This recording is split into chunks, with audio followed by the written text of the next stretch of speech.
So ayan guys,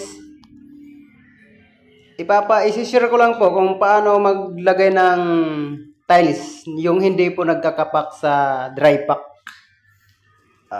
Rep. Daming ko sabi sa.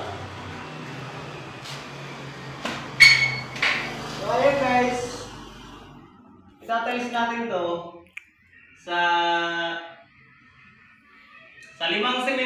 limang sakong buhangin, isang sakong simento. Yun po ang tinatawag na dry pack. Kailangan hindi po masabaw, hindi po matigas yung halo mo.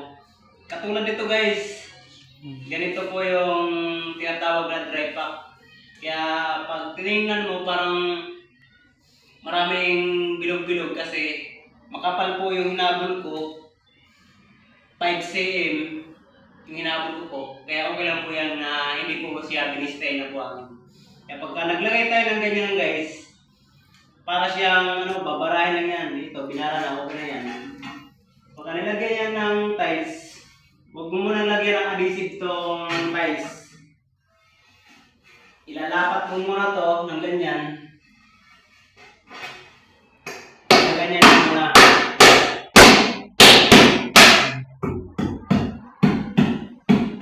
Yan. Para maging flat yung wala siyang angkaw bago mo siya lagyan ng adhesive. Una mo lang guys, bago mo ito lagyan ng adhesive, punasan mo na ang foam para matanggal yung ikabog. O di kaya, ibabad mo sa tubig.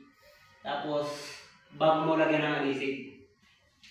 Kaya yun, bago mo lagyan ng adhesive, katulad ng sinabi ko kanina, ilapat mo muna siya para mapantay ito. Kaya lagyan mo ng mga 0.5 mm yung kapal ng para mapaglagyan mo ng tile adhesive.